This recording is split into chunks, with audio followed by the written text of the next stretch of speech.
speak up. When you have something on your mind you'd like to get off your chest, what's the thing to do? If you're burned up about something and want to cool off, what's the thing to do? If you feel denied, passed up, or passed by, what's the thing to do? You said it. The You Tell 'Em Club is the clearinghouse for people with new ideas, suggestions, constructive criticisms, complaints, secret ambitions, hidden talents, inventions, and 1,001 other things they want the world to know. So join the You Tell 'Em Club and you tell 'em. What's more, you get paid for telling. And here's the man with the ever-ready ear, your president of the You Tell 'Em Club, Tom Slater.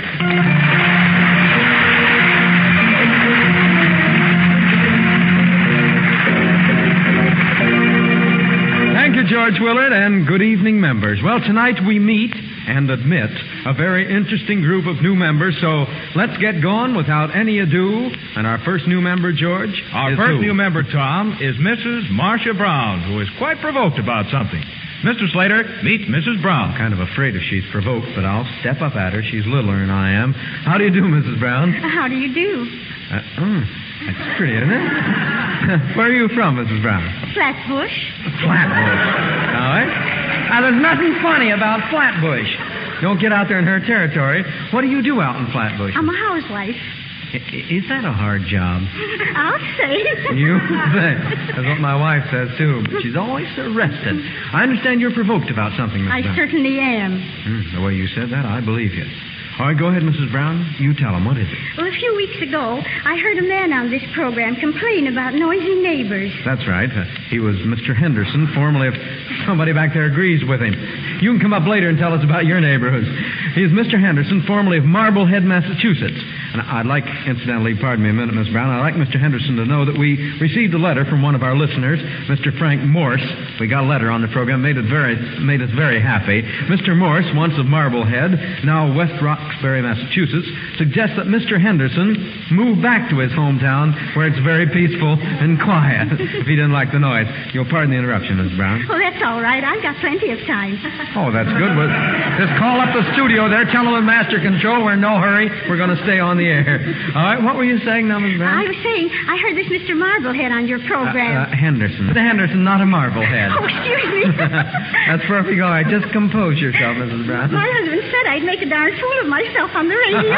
But you're not, Mrs. Brown. I've seen much worse. Did Mr. Henderson inspire you to join the You Tell 'Em Club when he complained about noisy neighbors? I'll say, because I've got something to say about neighbors myself. Now, be very careful what you say here on the radio. You mean noisy neighbors? No, untidy and careless neighbors. Untidy? That's a pity. Tell us about them, Mrs. Brown. Well, you see, I live on the second floor of an apartment house. Yes? And how would you like for people upstairs to shake their rugs out the windows right into your dining room? I wouldn't like that at all. I'll say. And they water their flowers so the water splashes right down on the windows that have just been cleaned. I wouldn't like that either. And they put a wet mop out the window to dry. They do that, Mrs. Brown? I'll say. And cigarette butts. And some of them are lit, too, and that's dangerous. Yeah, I'll say. I'll say. And every time I go to the incinerator, it's stuffed full with somebody's rubbish, what they're too lazy to push down, and there's no room for mine. No room for your rubbish, huh? No. And that reminds me of my husband. The rubbish reminds you of your husband? Don't let him hear you. He says if there's no room for my rubbish, I should throw it right down on the floor by the incinerator. Just like that. And do you? No, I push the other people down. You push the people down the incinerator? No, I mean the other people's rubbish. I thought that's what you meant, Miss Brown. You look like a nice lady. Have you complained to your landlord? Who knows who's the landlord? It's an incorporation. It's an incorporation. I told the man what collects the rent. Oh, the renting agent? Yes, it goes in one year and out the other.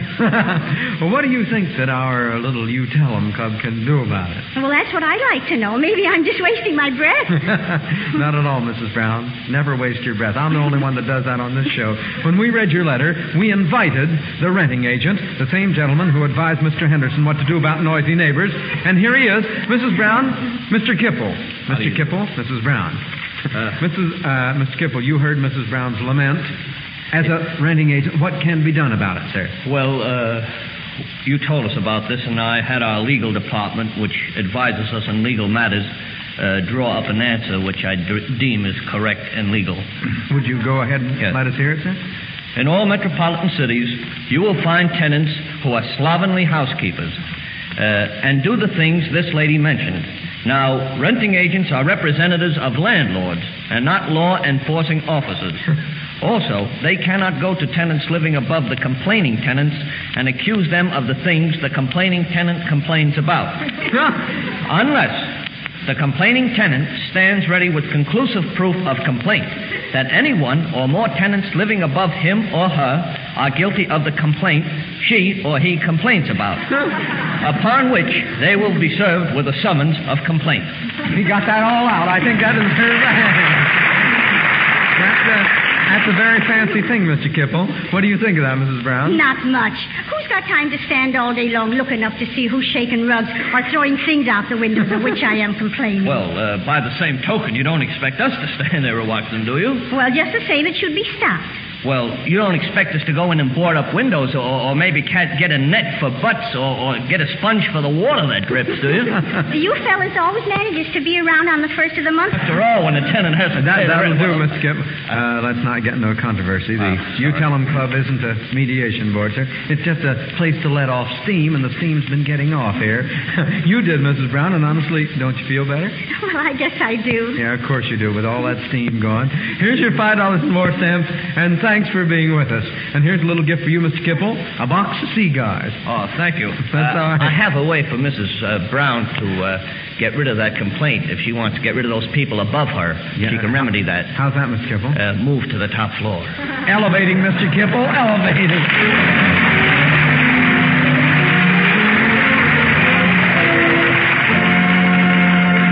Our next new member comes with a complaint. Tom, meet Mr. J.D. Israel. Oh, greetings, Mr. Israel. How do you do, Mr. Slater? Oh, for a country boy, I get along. Where are you from, Mr. Israel? Lowell, Mass. Lowell, Massachusetts. Were you born there? Yes, 31 years ago. 31 years ago. You speak your age out just right like that. Why, I'm not ashamed of it. You're not ashamed of it. When you get old like me, you'll change your mind. Oh, no. Do you work here now, sir? Yes, sir. And what do you do? I'm a stock clerk I see. in a ladies' millinery line. Lady Miller, I see. You pack things? and that Yes, kind of- sir. Uh-huh. Do you pack the things you ship, or do you just ship the things you pack? We pack the things we ship. All right. Do you like your job, sir? Certainly. Uh-huh. Well, what's your complaint? Well, I can't work with women. They bother me too much. You hate to work with them. You mean women work in the same place you work and you hate to work with them? Yes, sir. Oh, my land. You don't like women. Not to work with them. Not that you don't want to work with them. Well, why not, sir? Because they're nags, they crab so much and you can't get a word out of them. Uh-huh. They can't get a word out of a woman? No, because you always got to give them the last word. They want the last word. They don't mind how many you get as long as they get That's the last right. word. They're kind of bossy, too. I That's suppose. right. Uh-huh. Do you find that women in your business, do you find them hard to please? Certainly. Mm-hmm. They always haunt you. They always haunt you. They haunt me, too, but I can't get close to them. Do you object? I'll speak to you, lady, in the third row there after the show.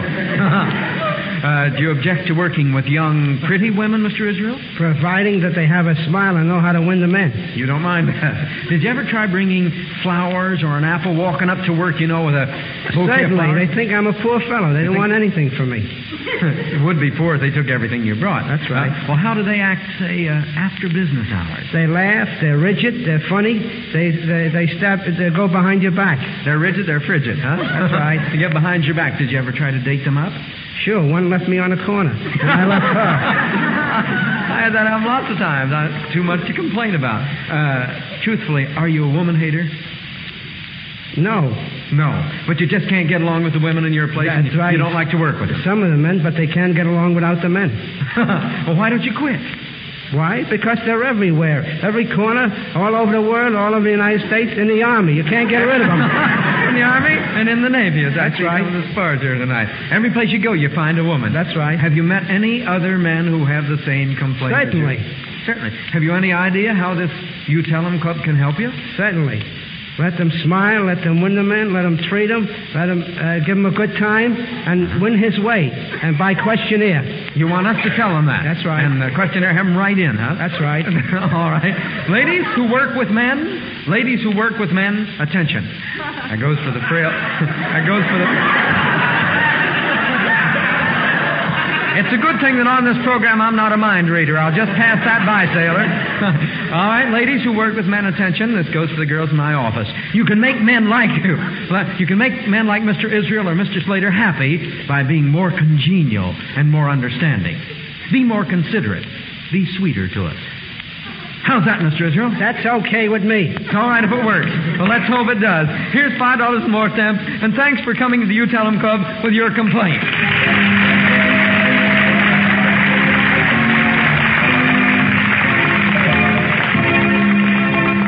Our next new member comes with a message for the You Tell 'Em Club, Tom. She's a household favorite with a voice you love to hear. She is Miss Hollis Shaw, better known to you as Vivian, with the Phil Spitalny All-Girl Orchestra.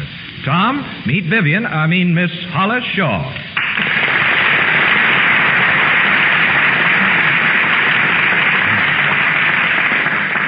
They asked me to meet her, and they call this work. I'll refund my check, or by war bond, but shall I say hello, Vivian, or hello, Hollis? Now, Tom, you don't want me to answer that right here. Because I'm on the air every Sunday night, and... I won't ask you where. Where's the hometown, Vivian? California. And how long have you been Vivian? Well, I've been Vivian for about 3 years now. Mm-hmm. Hollis, I always envied your boss. Well, why? 30 girls and only one man? Why? What a job. Well, you're married, aren't you? Wouldn't do you any good. People tell too many things. How long have you been singing, Vivian? Oh, I think as long as I can remember. Mm-hmm. What type of things do you like to sing best? Oh, opera and all the things that people love. Mm-hmm. Attention, Eddie Johnson. Here's a very nice thing for opera. What's your message here tonight? Ladies and gentlemen, the invasion is on. Next on the timetable of the United Nations Offensive Strategy are the Axis continental defenses and Japan's fortified positions in the Pacific. To America's fighting forces, this means attack by land, by sea, and by air. And to all of us at home, it means join the attack with everything we've got, digging deeper into our wages and our savings to buy invasion bonds. The least we can do is to prove to our fighting men that we are behind them, that we are willing to match every sacrifice that they are making by buying war bonds. Our armed forces invasion morale is high, and we must prove our invasion morale is as high as theirs. We can by buying war bonds. Enough war bonds will send our men along the road to Berlin, to Tokyo, to victory, and back home. And we must back the attack with war bonds. Let's all say we will, by buying war bonds tonight. Thank you for that swell message, Hollis. And now that you're a member of the You Tell 'Em Club, will you do something for another member? Well, sure enough will. What is it? One of our listening members, Mr. Converse Cleveland of Asbury Park, New Jersey, wrote in and requested an old-fashioned song entitled Dearie, and he asked to have you sing it, will you? Oh, I'd love to. Would you sing it to me? I will, dearie. Good. Let's hear it.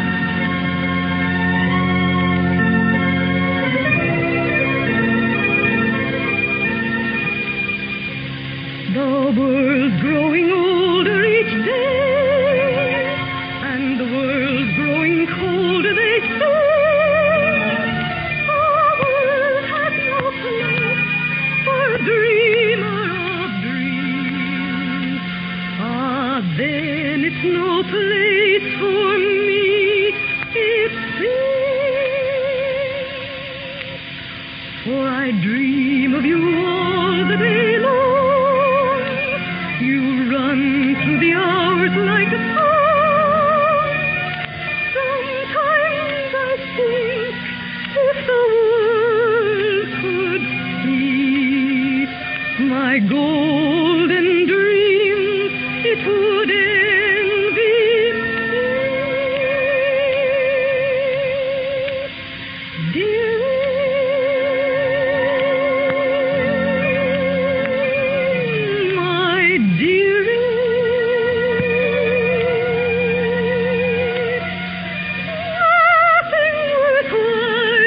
dreams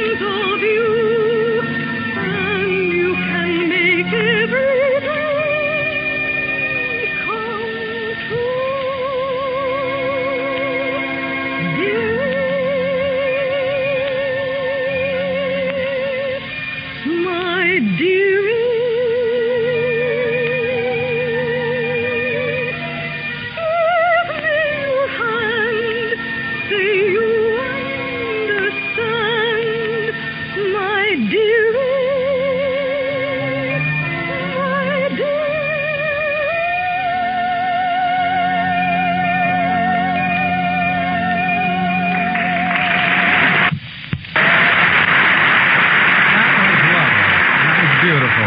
Thank you so much, Hollis Shaw. And rest assured, we'll back the attack with war bonds. We now report the prize letter of the week, received from Miss Frances Butler of Staten Island, New York. Miss Butler's letter reads in part, Dear You Tell 'em Club, radio announcers say, write in, send us a question, a letter, a sketch, and I do. I've added to the burden of the postman, but I never get an answer. The result is that it gives me an inferiority complex, and I cannot look a radio in the face. What is the pill you recommend? Signed, Frances Butler. All right, Miss Butler, the pill has been sent to you in the form of $2.50 in war bonds. The You Tell 'em Club makes it possible for you to look your radio in the face, because now you no longer can say that you didn't receive an answer to any of your radio letters. Please be assured, radio announcers, those that can write, try to answer all letters received.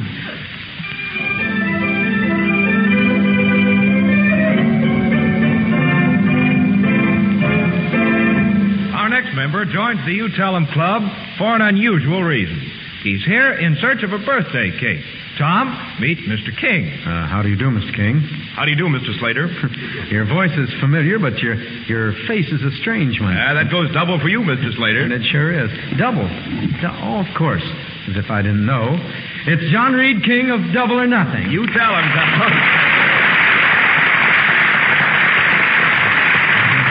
John, did you really come to You Tell 'em Club in search of a birthday cake? Yes, Tom, I did. It's Double or Nothing's fourth year on this station, and a birthday cake has been sent to us, but we can't find it, Tom. Oh. So I came to the You Tell 'em Club because this is the program where you dish it out, isn't it? Yes, that's well, right. That's what made me think that maybe the cake and the ice cream were here. Oh, that's ridiculous. We don't dish out cake and ice cream. Well, then where is it? Where can it be? Is this a Double or Nothing question? You tell him.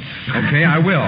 But you answer it. No, I always ask the questions, Tommy. On the You Tell 'em Club, anything can happen. Oh, really? Besides, you know you've been wanting a chance to be on the other side of the question. Well, I just wanted the chance to try once to see what it was like, Tom. Well, the You Tell 'em Club gives you that chance. Well, yeah, but remember, the question is, where's the cake? The cake is... Say, I'm quizzing this program. Yeah, you tell him. Go ahead. What is a birthday cake? There it is. Now, no prompting, please, audience. What's a birthday cake? That's the question? That's the question. Yeah, could I ask a favor before I go into the question? I don't know. This is serious. I want you to concentrate on it. That's what I'm trying to do, but there's a gentleman out in the second row with a bald head and the light shining in my eyes. Do you mind? All right, now, what is a turn the birthday... other way, please, mister? Put his hat on, it'll be all right. He's got a good head of skin, hasn't he? Yes, he's Go right ahead, please. A birthday cake. Now, a birthday cake is used to celebrate a certain person's birthday. Yes. You start with rolling out the dough because you need plenty of sugar to dress it up right. You get the That idea? had a double meaning. Therefore, you win the double layer cake. Would you like to try for the triple layer cake? Oh, you bet. I love cake. Just a cake eater, huh? Wait a minute. I also like the cakewalk, and once I had a pancake landing without even wearing a pancake hat. And I'm sure that once you were familiar with the patty cake. Yeah. I mean, yes, but I like mud cakes better. Now, to get to the triple layer cake question. Yeah, you tell us. Here it is now. Yes. I want you to watch closely. I'm listening. Quiet, audience. If there's lemon in lemon cake, Yes. orange in orange cake, Yes. apple in apple cake, Yes. and vanilla in vanilla cake, Yes. here it is now. Watch. I hope you get it. Yeah. Why aren't there marbles in marble cake? I got you there, King. For the same reason, there's no devil in devil cake, no angel in angel cake, and what's more, a turnover is no relation to an upside-down cake. Very good, John Reed King. A hand for it. You win the triple layer cake. The triple layer cake? That's right. Did you say 3? 3. Triple layer. Well, I'd like to try for the 7-layer cake. You sure are going to town on the You Tell 'em Club, aren't you? Oh, you tell us. Okay, here's your your 7-layer cake question. Thank you. We'll digress from the pastry division, just to confuse you a bit. Digress, huh? We could go into pie here, talk about how pious you are. Oh, thank you. You've got plenty of crust. Don't throw Not that. No, so all much right, dough, no, though. all right. What's the All right, question? here's the question. The question is, if a man smashed a clock, could he be accused of killing time? Well, not if he proved that the clock struck first. Well, But that's not a 7-layer cake question, Tom. You're right, it's corn cake. They're good once in a while, too. Nevertheless, you win the 7-layer cake, John, and here it is. Oh, really? It's our little gift to you on the 4th birthday of Double or Nothing, and here's a wish that... Look at those candles. Really wonderful. Those candles are big enough to chin yourself on. Here's a wish that on his 7th birthday, the 7-layer cake question will go again to John Reed King, quizmaster of Double or Nothing. Well, I'm going to keep on looking for our cake, the missing one, but thanks a million for this one, just in case. Well, you tell him, Tom. Thanks, John. It's been fun having you join our You Tell 'Em Club.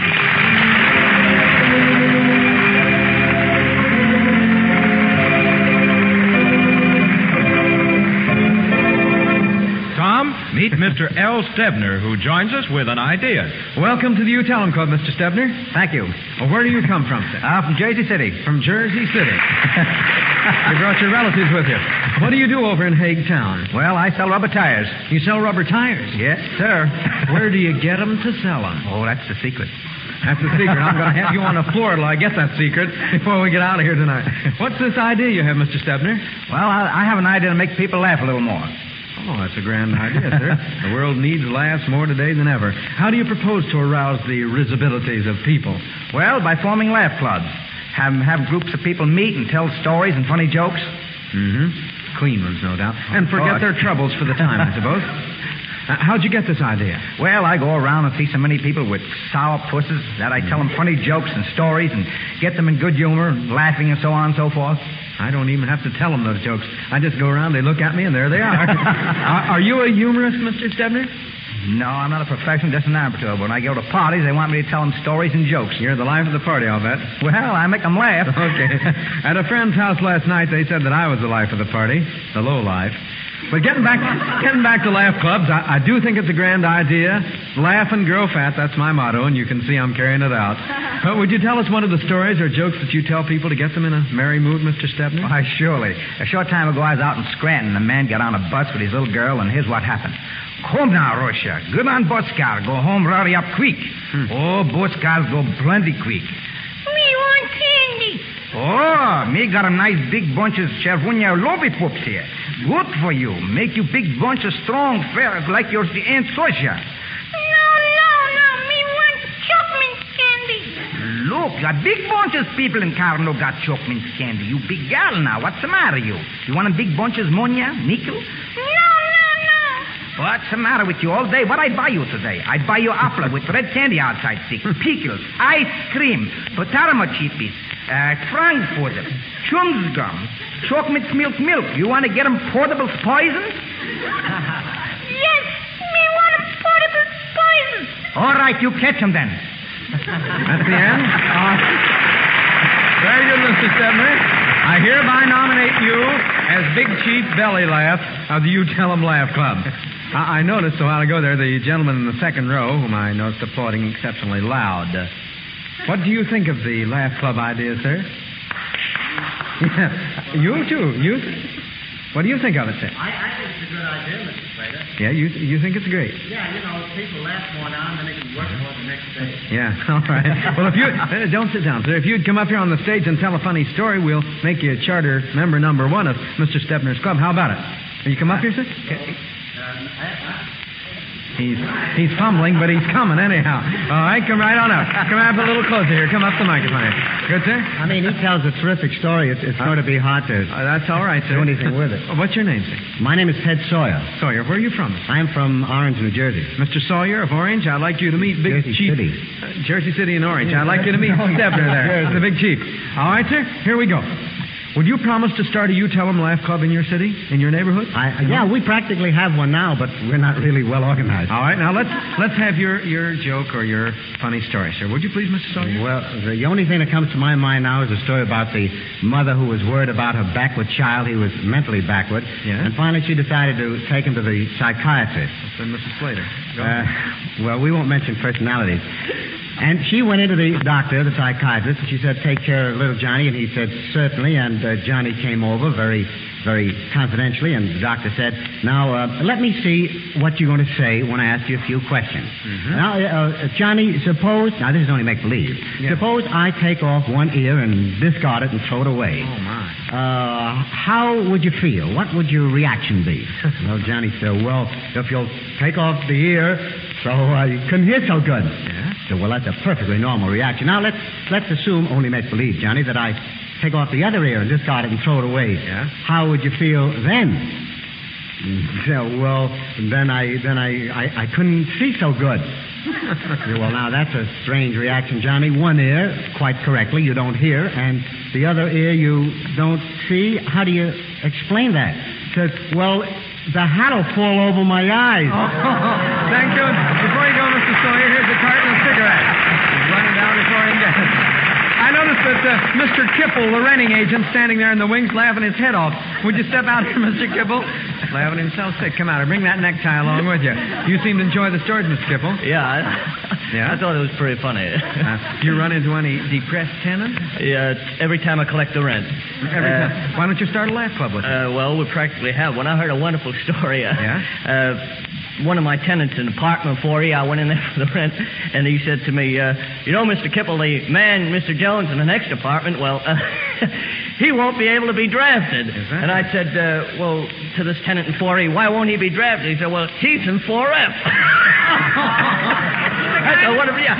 The guy next to 4F. 4F, you get the idea. I get the idea. Thank you very much. We have another story about a married couple. I won't tell that. No, don't. Thank you. Good night. Thank you, Mr. Kipple. Anyone wishing to join or form a You Tell 'em Laugh Club, write to Chief Belly Laugh Stebner, care of You Tell 'em Club, 1775 Broadway, New York, 19, New York. Mr. Stebner, we started the ball rolling. I'm sure the idea is going click. Here, $5 and more stamps. Thanks for joining the You Tell 'em Club.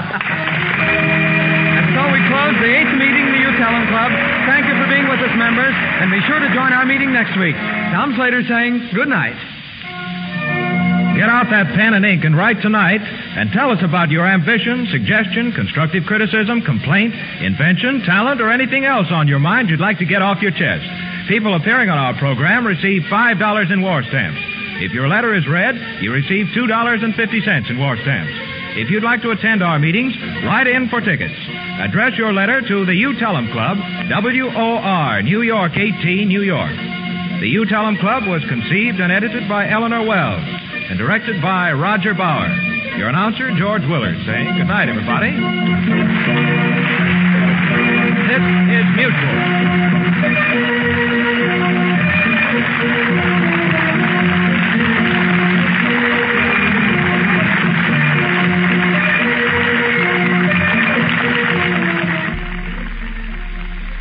The Adventures of Jane Arden, a thrilling drama of a fearless girl reporter, the most beautiful woman in the newspaper world. Jane Arden, star